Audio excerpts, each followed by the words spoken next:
Support for WUWM podcast comes from Hop Harvest and Vine and Good Harvest Market in Pewaukee, part of One Destination, combining farm-to-table dining, local craft beers, and organic groceries under one roof. More at goodharvestmarket.com. From 89.7 WUWM, Milwaukee's NPR, this is Lake Effect. I'm Audrey Nowakowski. Today, we'll learn about a journalist from Wisconsin who was abducted in Iraq last week. Shelly genuinely wanted to bond with the region. She wanted to cover the people of the region. We'll look at the use of non-disclosure agreements by some local towns and villages when working on data center deals. Plus, Wisconsin's most popular state park is getting bigger. We'll tell you how. It's a great example of a public and nonprofit partnership that led to this acquisition. It really shows how partnerships can really work for the public's benefit. All that's coming up on Lake Effect.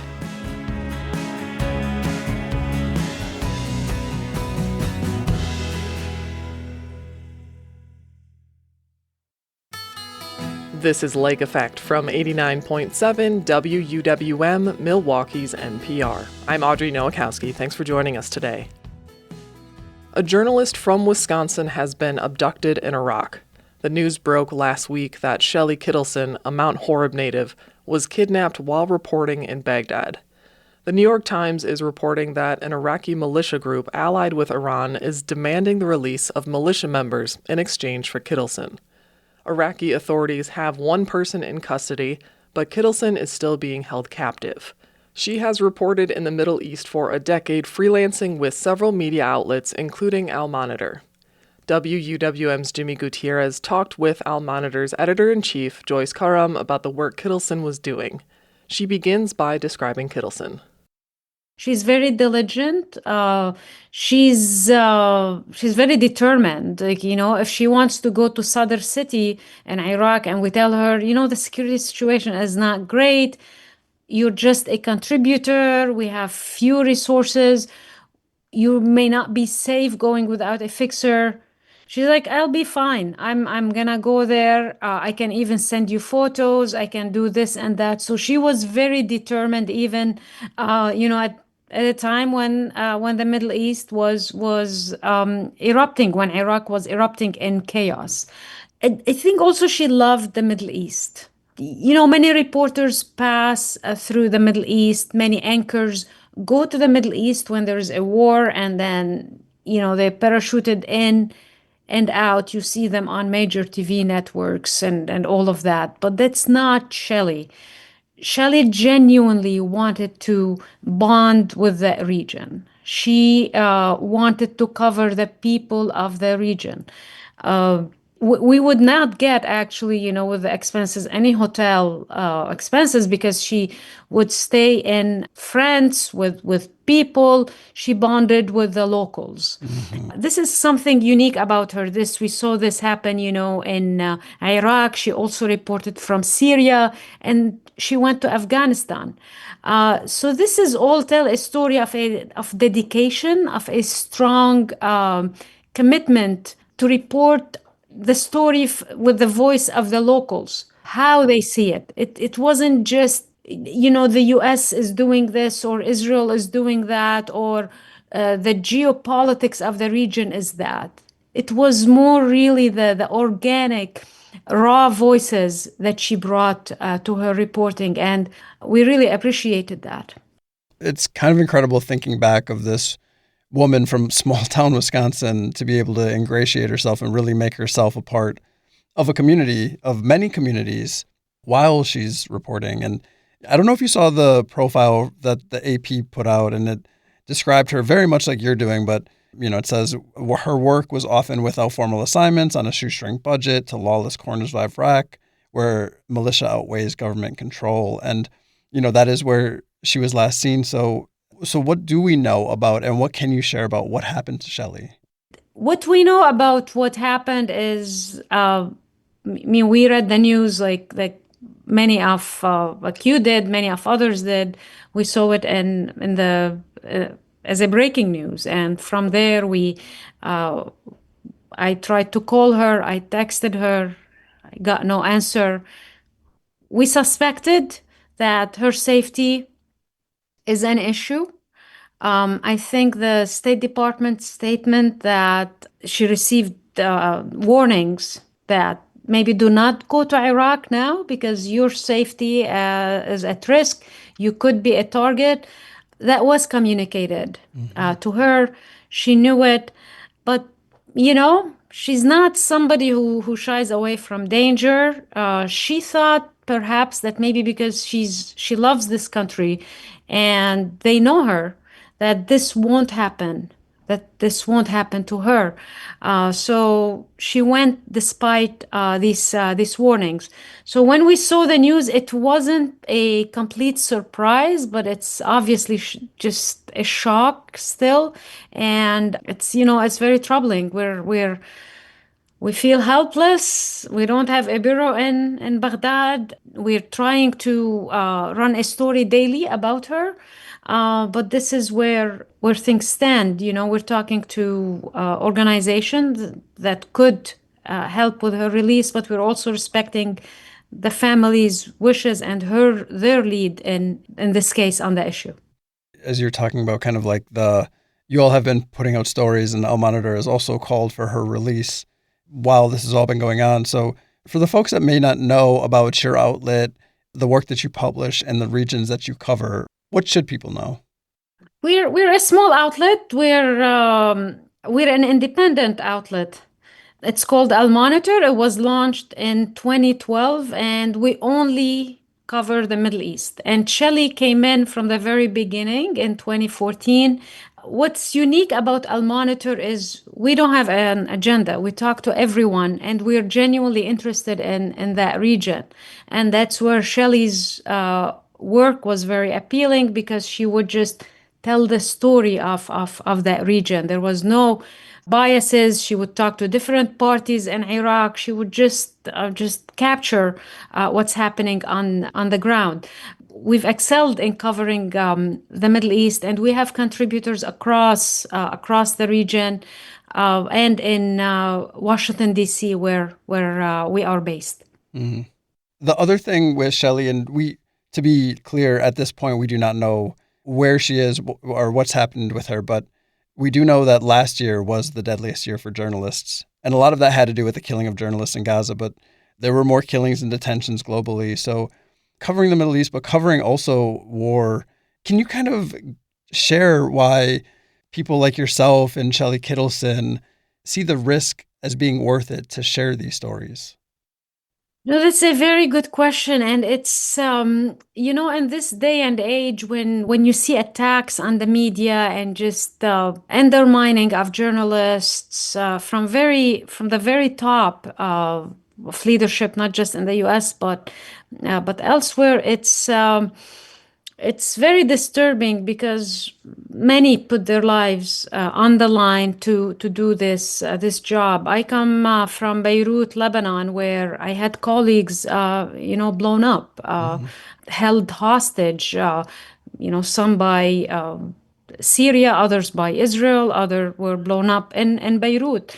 So it's we don't enter this field to become rich or to become famous. It's really to tell the story, and there isn't a more important time to tell the story of the Middle East than now. The region has been going through tremendous transformation. Its youth population is sprouting.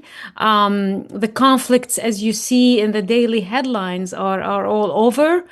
So it's very important to have voices on the ground to tell the story.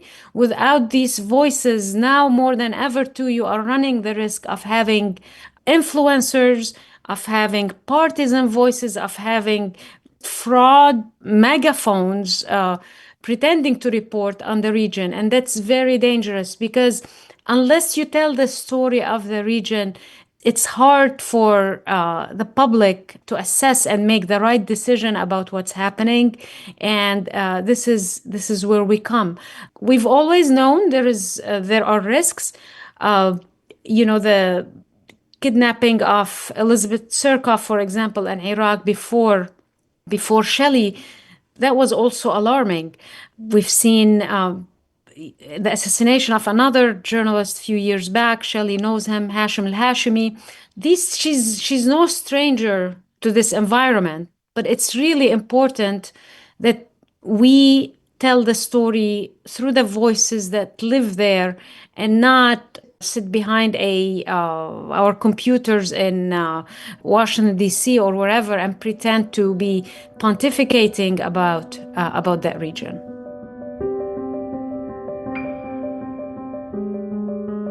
Joyce Karam is the editor-in-chief of Al Monitor, which reports on the Middle East. She spoke with WUWM's Jimmy Gutierrez about the abduction of journalist Shelly Kittleson.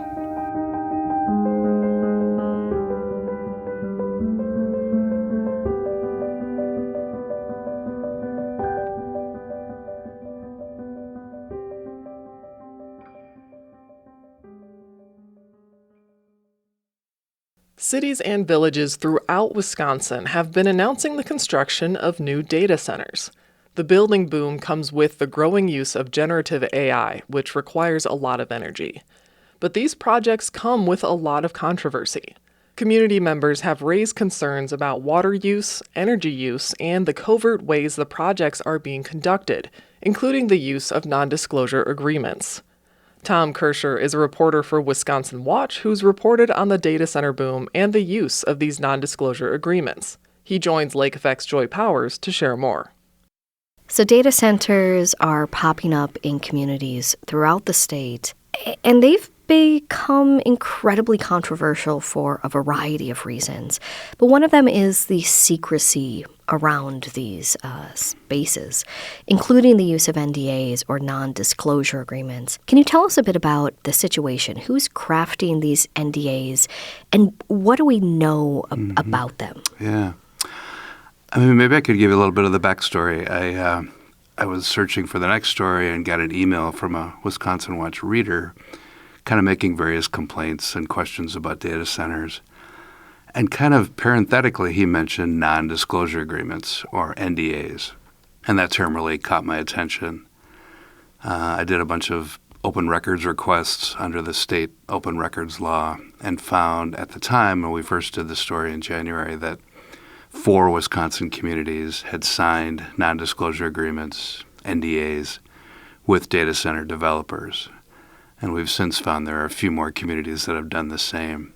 The upshot is when an NDA is signed, it keeps a project, in this case a data center, secret. So the public is not aware that behind the scenes, if you will, planning and negotiating has begun for these projects. And we found that sometimes those NDAs are signed and the preliminary work, the back and forth between the local government and the data center company goes on for months or even more than a year in a couple of cases before any announcement is made to the public that there's a data center being considered.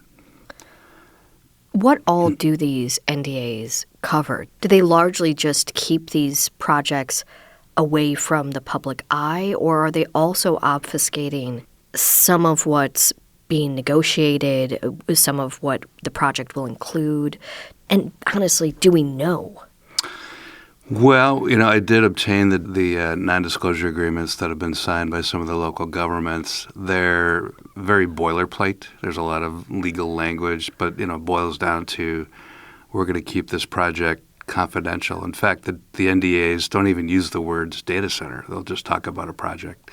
So even if a person in a community gets wind of a possible data center and wonders if there's an NDA, it might be difficult even to get that using the open records because the data center term isn't even used.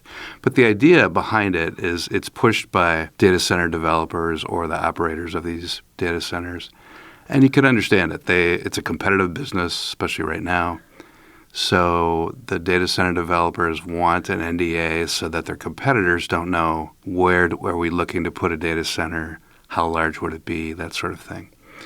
So you can understand that to a point where they have the incentive to do that. And in some cases, the local governments have an incentive, too, to keep things quiet because it can be competitive on that level as well. Local communities are looking for development for their property tax base, and maybe they might be competing with another community in Wisconsin. So there's, some incentive on both sides to keep things quiet.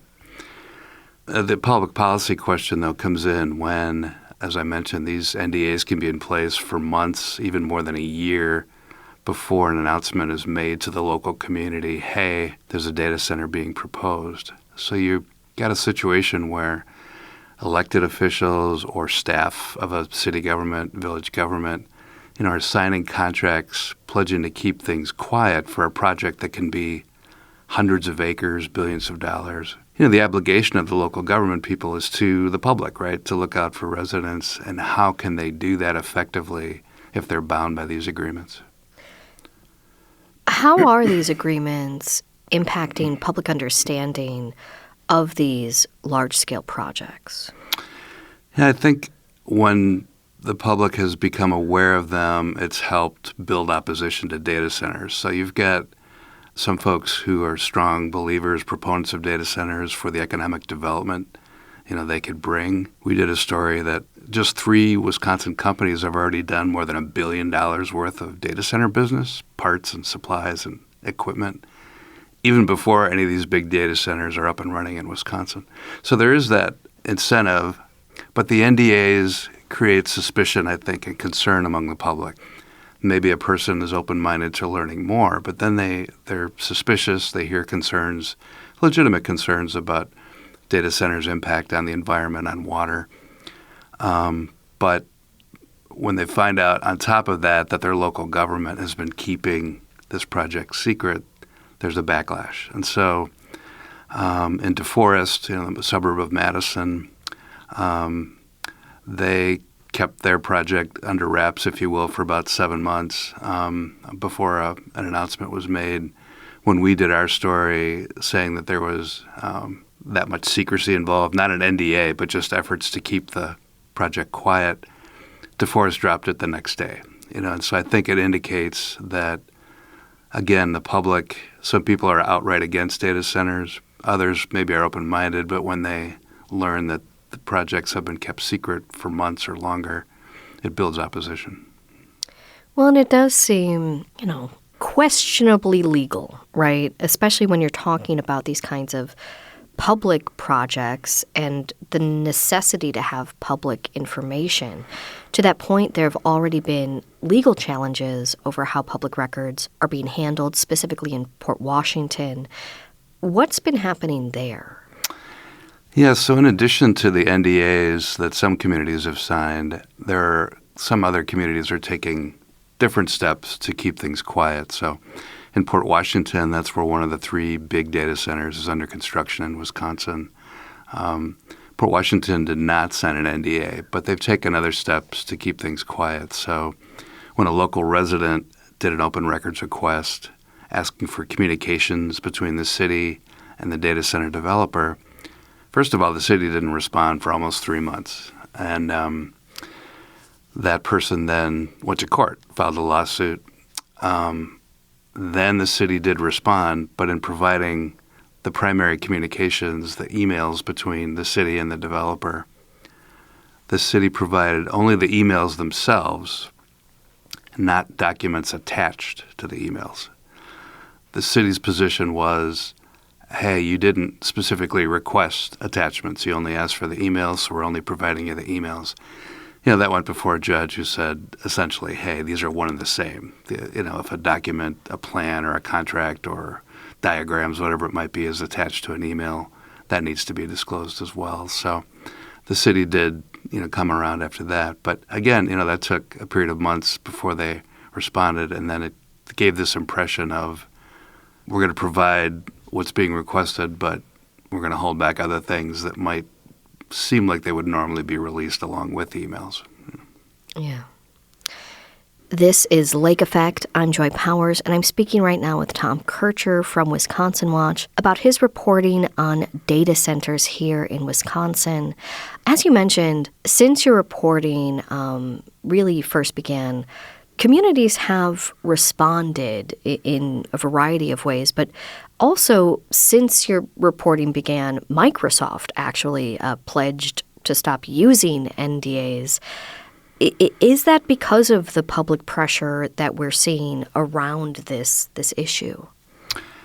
That's hard to sort out. What Microsoft said was transparency is important to us with the communities we're working with for data centers.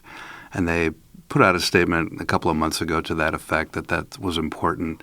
But it wasn't long after that initial statement that they said, hey, we're not going to do these NDAs anymore with local governments. So it certainly seemed to reflect that there was a lot of backlash toward these agreements. Again, what the policy question centers on is how much information and when, right? So if Microsoft calls a community in Wisconsin today and says, hey, we're interested in seeing if there's a place for a data center there, does that mean there should be an immediate public news release, TV cameras, all the rest? Maybe not. At the same time, for these behind-the-scenes negotiations to go on for months or a year, that seems like a very long time before the public is brought in. It has spurred other opposition, too, in terms of legislation. So there was a bill introduced recently that would ban NDAs between data center developers and local governments in Wisconsin. Is that the right approach? I don't know. That's a good question in terms of maybe there's room for some confidentiality early in the process if a company is just starting to sort out, is there land available? Is there power available? Is this even feasible? Maybe a case can be made for NDAs for some period of time. But clearly there's interest at the state level to try to give the public a little more of access, a little more of a understanding of when will we be let in on the process and notified about these projects. Well, it's important to note that, of course, that legislation hasn't gone anywhere as of right now. It's unclear what kind of legislation we might see in the future, of course, but the public pressure has been mounting. We've seen some of these projects, canceled effectively by communities. And yet we're also seeing a lot of data centers, it seems like, popping up in communities throughout the state. As somebody who's been reporting on this space, what do you view as the real impact of public scrutiny right now? It does vary. So in Beaver Dam, that's where one of the other big hyperscale data centers is under construction. Beaver Dam used an NDA. We reported on that as well. But, it's under construction, and in fact, a second, much smaller data center is being proposed there now. So, some communities, NDAs or objection to NDAs has not stopped projects. Menominee is another area, another community where the city signed an NDA some time ago, and the public got wind of that, and there was quite a bit of opposition, not only to the NDA, but just data centers generally. And the city has responded by, first of all, putting the data center proposal on a pause. It's not rejected, but it's not being advanced at this point. And in the meantime, the city has reached out to the community asking for written input, holding public meetings. So, there too is a reflection of the public is very interested in this, and a city, in that case Menominee, is trying to take steps to get the public more involved. As you're looking toward, your next piece and the next piece after that, what are the areas that you're really focused on? A couple things. I expect to do still more reporting on the NDAs and on the secrecy issue. We're still learning about more communities that have signed these agreements, and I think we want to make people aware of those and let that be sorted out at the community level. Part of it will be legislation, not only bills that would ban NDAs, but bills that would attempt to prevent ratepayers, sort of general residents and businesses from paying the bill, if you will, for the power that the data centers need. So, that's a big focus. Right now, that's left with the State Public Service Commission, which regulates the utilities, to put in place protections for the public so that the idea is, one line of thinking is, these data centers will use unprecedented amounts of electricity. They should be the ones to pay for what it takes to generate the power, transmit the power. That shouldn't be transferred to the general ratepayer. So right now, the state regulatory agency, the PSC, is handling some of those debates. But there's legislation that's been proposed that would put that into law, or at least attempt to try to protect ratepayers. That's something else to watch. All right, well, we will see what the future holds. Tom, thank you so much for joining us. Oh, you're welcome.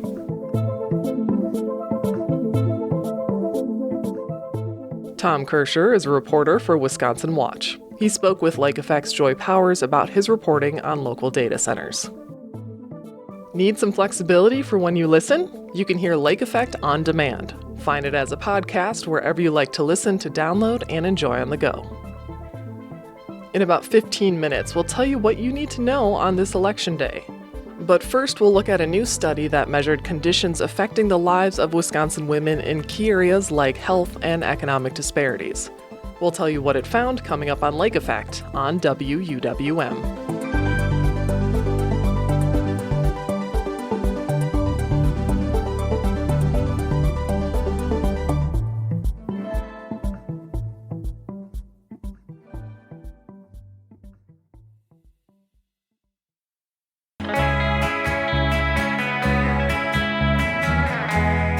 You're listening to Lake Effect on Milwaukee's NPR. I'm Audrey Nowakowski.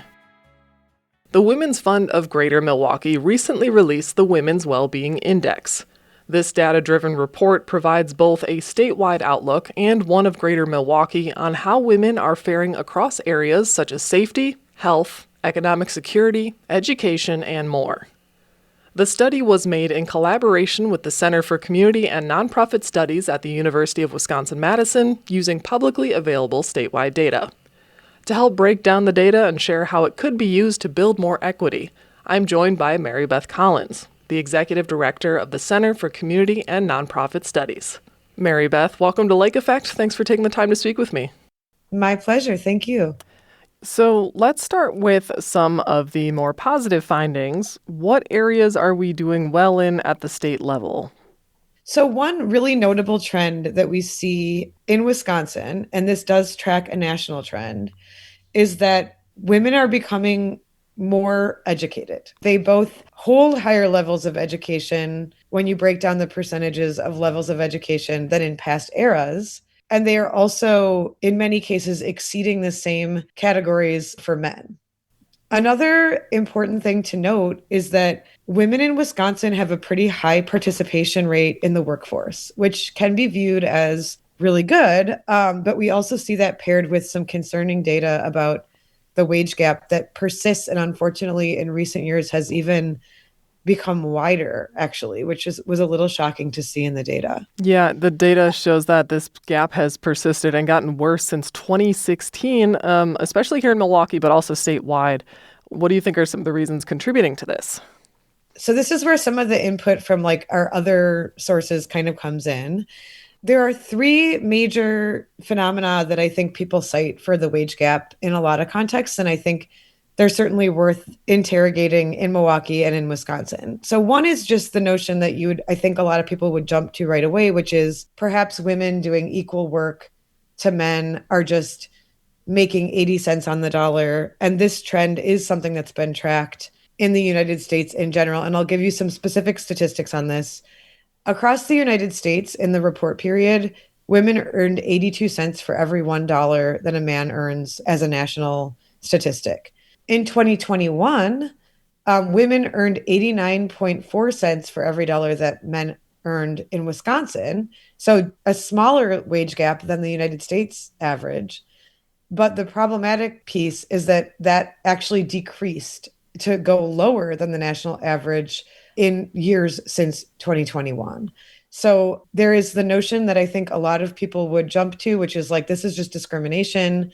There are two other phenomena, though, that people talk about that are cited in some of the reporting that we did.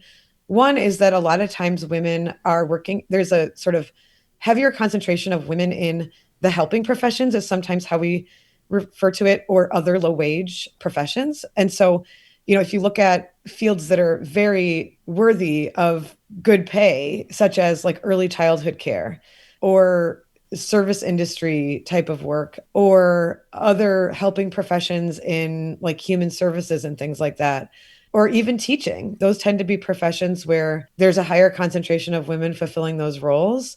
And whether that's because the work has been devalued or however you want to explain the lower wages in those sectors are noted to often have lower wages than other sectors. We see more parity when women are in jobs like the legal profession or media, where there's sort of not such an association with the field as being, quote, women's work, which is a theme that people talk about in some of these other professions. And the third phenomenon that people cite is that women are often kind of the default caregivers for extended and nuclear family needs. And so that can manifest in a lot of ways. That can relate to taking breaks from work when you're caring for a small child and, maybe taking a pause. And so then the resume sort of disruption or advancement might look a little different. But it can also relate to things like daily demands, like being the one that has to hurry for a family emergency away from work and being the default respondent, so to speak. And that can maybe affect like perceptions of performance or other advancement opportunities. On the note of more concerning figures, there are some more areas of top disparities for women that stood out to me looking at this. And one big one is health and safety. Yeah. So one thing about women that is a bright spot is that women tend to carry health insurance at a higher rate than men. And I think a lot of the folks looking at this information would correlate that with the sense that in the lifespan of a woman, there are like well understood needs for healthcare along the way. And yet, with that coverage in mind, we do see that there are concerning statistics, very concerning statistics that have been cited for a long time in Wisconsin for maternal mortality rates. So the United States as a whole has the most problematic maternal mortality rates of any of the sort of global north developed countries. And that phenomenon is exacerbated when you look at women of non-Caucasian racial ethnicity. So just to put a finer point on it, Black, Hispanic, and Asian women, non-white women, Indigenous women represent 25% of the births in Wisconsin, but 50% of the maternal mortality rates. In some of the other health-related areas related to reproduction, you see something that I think most people would agree is probably a good thing, which is in terms of teenage birth rates, for example. Those have really gone down over the last couple of decades. And I think that across insurance coverage, as well as, services that are available across a lot of different sectors, you can really see the link between some of these statistics and where services might support better outcomes, and in some cases where services need to be looked at more carefully because we're not getting the kinds of outcomes that we want. Another thing that might just be of interest is that the birth rate in Wisconsin is generally decreasing. And that also tracks a phenomenon in the United States. Another thing with safety that does come up is that we know that sexual violence is a very specific concern when we talk about women in Wisconsin and otherwise. And there's an underreporting of this kind of violence, which means that there might be services missed. There's a lack of understanding of how prevalent the phenomenon might be. So you have a lot of reputable providers in that space indicating that they are concerned that there is underreporting of sexual violence, a phenomenon that tends to kind of affect women in a particular way. And I think it's fair to say more prevalently. We're kind of going through main pointers of education, economics, health, safety, affordability. In your opinion, looking at the statewide numbers, what do you think is the overall state of Wisconsin women's well-being? I think the way that I would characterize it is that some really important strides have been made in certain systems. So, for example, the rates of education, experts that reflected on that for our study really wanted to be clear that there were links between policies creating opportunities for women to enter higher education after, as we know, over the 150-year arc of that in Wisconsin, for example, it didn't start out that way, right? And so there have been strides made that are giving women opportunities for education and work and participation in ways that certainly are evolving over time, in many ways in positive directions. We also see, for example, in leadership in the public life, 31% of Wisconsin legislators are women. 29% of city council members across Wisconsin are women, and 24% of county board members are women, which of course is a huge improvement if you were to dial back 50 or 100 years. But it's still very much under pro rata population comparison, which would put us at closer to 50%. So I think that the story is that we have been moving in a direction of greater participation and access to participate in the ways that women want to participate in society. And we have not alleviated some of the challenges that face women in particular ways, such as gender-based violence, the entire role of maternity, and providing services for maternity. Some of the less identifiable or strictly gender-driven things that tend to come up more culturally, maybe with relation to gender, like who is the default caregiver in a family. And we certainly have not given proper respect to some of these professions that women tend to dominate that are paid less than other professions. And I also think that affirmative policies and programming to support women are needed to make sure that that arc that I'm referring to continues in the right direction. And I also just think that there needs to be a greater recognition, the fact that women are holding together so many of these roles across family spaces, professional spaces, public spaces, and community spaces. And if we don't support women in that, there's a lot of pillars of our communities that are not going to be there in the way that we need them to be there. And if anything, we need to fortify and compensate those things even more and recognize them even more. So looking at this data in all these different topics, how do you hope that this study on women's well-being can be a tool for action to address the disparities that are continuing to persist for women in the state of Wisconsin and locally here in Milwaukee? Well, I'd like to believe that perhaps this information can be shared across sectors and that employers, for example, looking at the wage information, could make efforts to really reflect on their practices or their rates across employees and try to just address that directly. That's one thing that the data really does highlight. I think that advocacy for those helping professions is another thing that associations and groups can really work on. And I know some are, especially in early childhood, for example. I also think that community organizations, social service organizations, healthcare organizations need to continue the quest to ensure that access to services is as good as it possibly can be. And finally, I think organizations across civil society really thinking through how do we encourage women to be in roles of leadership in the public sector, in all professions, and support them when we know that there are still some challenges, and them being able to access those opportunities and be in those opportunities with these other responsibilities that I've referred to. Any representative of any organization, whether it be a business or a civil society organization or a local government, could really look at this data and ask themselves the questions of where in this do we see ourselves, and how could we make sure that we're examining whether we're contributing to those disparities or contributing to the more positive trends, and what can we be doing better and more. Well, Mary Beth, I want to thank you so much for joining me today on Lake Effect to dive into the Women's Wellbeing Index. Thank you so much for the opportunity.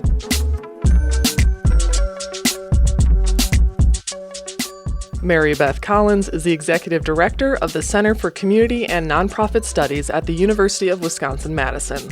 She joined me to talk about the Women's Wellbeing Index from the Women's Fund of Greater Milwaukee. You can find a link to the full study at wuwm.com.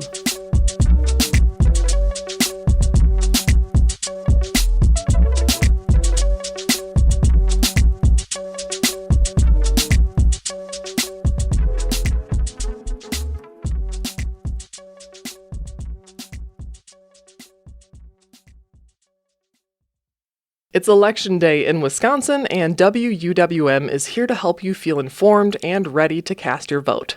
Here's what you need to know. My name's Emily Files. I'm an editor and project leader here at WUWM. So, ahead of every election, WWM puts together what we call a voter guide. And this is basically to help people make an informed vote in the upcoming election. So, the next election we have is on April 7th, and it's a general election. There's one statewide race on the ballot, and that's for Wisconsin Supreme Court.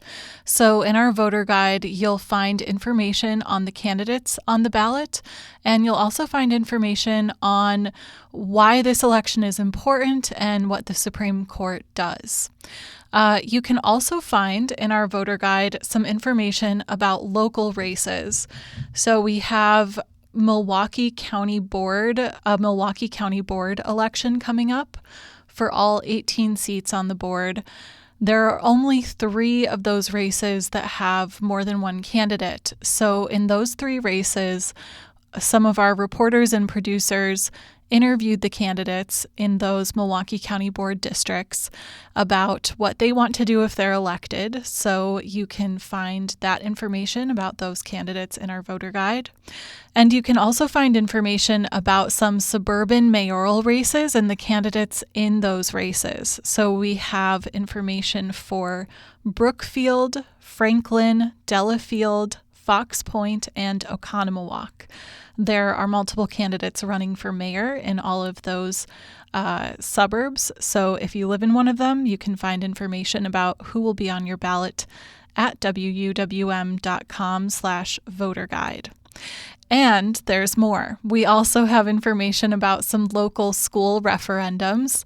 So Whitefish Bay, Glendale River Hills, and Lake Country all have referendums on the ballot to help fund those schools.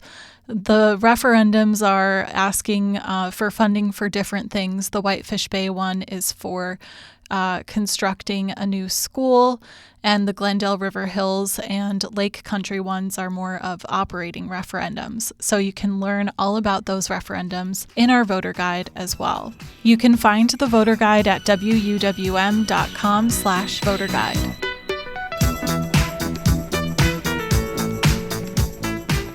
That was WUWM's editor and project leader, Emily Files. Tune in tomorrow at noon for a rundown of today's election results. We'll take one more break, and then we'll tell you about the expansion of Devil's Lake State Park. Keep listening to Lake Effect on 89.7 WUWM.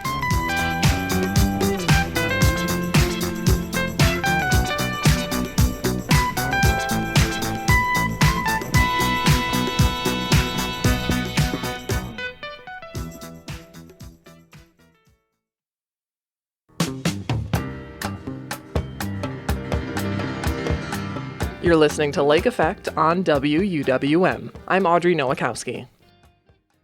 Devil's Lake State Park just got 100 acres bigger. The Wisconsin Department of Natural Resources finalized a deal last Thursday, protecting what was previously one of the largest privately owned parcels inside the park. The acquisition came through a partnership with the Knowles Nelson Stewardship Program. The public will have an opportunity to provide input on how they would like to see the new expansion utilized.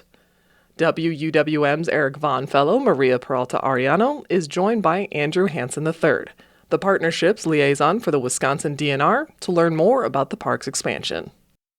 Can you just explain what the process was that led to this moment and this deal? Sure. Great question. This is a little more complicated than some of them because this property was put up for sale at an auction. And that's not something the DNR is able to respond to. And so a nonprofit partner, the name of the Conservation Fund, which is a national nonprofit conservation organization that acquires land, at-risk lands, and will hold them for other partners to then acquire. And the Conservation Fund was able to raise most, at least, of the private money needed for them to be well positioned at auction to successfully acquire the property. And then they did some site remediation on the property, removed some buildings that were in a state of decay, and held it until the DNR was able to go through its process, which includes a number of levels of staff, professional staff approvals, appraisal by a professional independent appraiser, approval by the governor eventually, and approval by our Natural Resources Board. And then, yes, we successfully acquired the property. And who previously owned this land, and what was the decision to put it up for auction? I know it's been a family farm for many years, but I think you probably have to ask the Conservation Fund. It has not been actively farmed by the family in recent years, where the land had been rented to a neighbor, and much of the property has a lot of rocky terrain on it and is forested. And so it's not like this is prime ag land, 100 acres that is being removed from agriculture or anything like that. For sure. And the foundation that helped you guys acquire this piece of land, they make it a point to acquire parcels of land that are high risk and of high conservation value. So what does that mean for this piece of land? What makes it high risk and high conservation value? Well, this property is in a part of the state that's seeing a lot of development pressure, even in the rural areas. There's a lot of homes being built in the countryside of this part of Sauk County, and this is part of what's called the Baraboo Hills. And this is designated a national natural landmark by the National Park Service.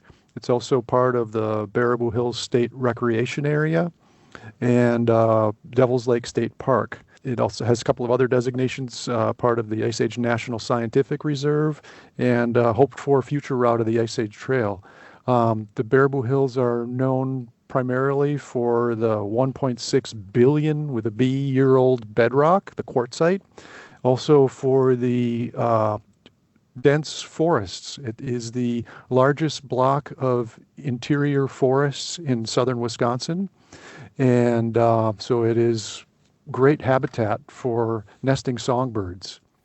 It's going to be great to see this area come to life and really add itself to the state park and the way that we're able to enjoy this piece of land. And as you mentioned, there are plans to continue the Ice Age Trail through this expansion, among other things. So what kind of work is needed to complete these goals, and what else are you guys planning for this parcel of 100 acres? Sure. Well, first and foremost is we need to complete a master plan for Devil's Lake State Park, and we're in the process of doing that. It's really a timely acquisition because we are partway through the master planning process. And in that process, we outline the goals for management and recreational uses of the property for the future. And the public will have at least a couple of opportunities for providing comments on how we think the property should be managed, and the public has a chance then to help influence how the property is used and managed in the future. Once that's in place, then we expect that there would probably be some trails on the property, perhaps or likely the Ice Age Trail would be included in those, as well as how we might manage the fallow fields, perhaps for prairie and some open-grown oaks there that need some management, and then interior oak forests and other parts of the property. Beautiful. And what does this mean for the future of conservation in Wisconsin? Is it a marker for anything larger, or just what does this mean in terms of opportunity for us? Well, I think it's a great example of a public and nonprofit partnership that led to this acquisition. It really shows how partnerships can really work for the public's benefit and leverage public dollars here. In this case, the Knowles Nelson Stewardship Program can leverage private dollars in acquisitions. And unfortunately, the Knowles Nelson Stewardship Program is set to end in June. And that's just been a really integral program for conservation and the development of public lands for outdoor recreation opportunities in Wisconsin. And so this acquisition, I think, is really a highlight of that program and what the program can do when it's allowed to do so. Lastly, I did want to ask, is there anything else that you would like to bring up or talk about in terms of this expansion, or things that you would like people to know ahead of time? Well, one fun thing about this for me, just as sort of a side hobby interest in geology, is that this property has a glacial terminal moraine on it that's extremely unique. The portion of this terminal moraine is shaped like a hairpin, and it is due to the underlying topography being that quartzite that I mentioned, and demonstrates how the underlying topography can affect how glaciers flow. And it's really a fascinating thing. And it also happens to be at the top of that moraine, the second highest point in Sauk County. So the views are just outstanding. Wonderful. Well, I can't wait to see just the future of this parcel of land and being able to also be a part of just determining what happens with it and being able to enjoy it. I think it's going to be a wonderful opportunity. It's just a wonderful step towards being able to conserve our lands. I completely agree. And this is such a fabulous property. I'm so happy that we're going to have this available for the people of Wisconsin to use and enjoy.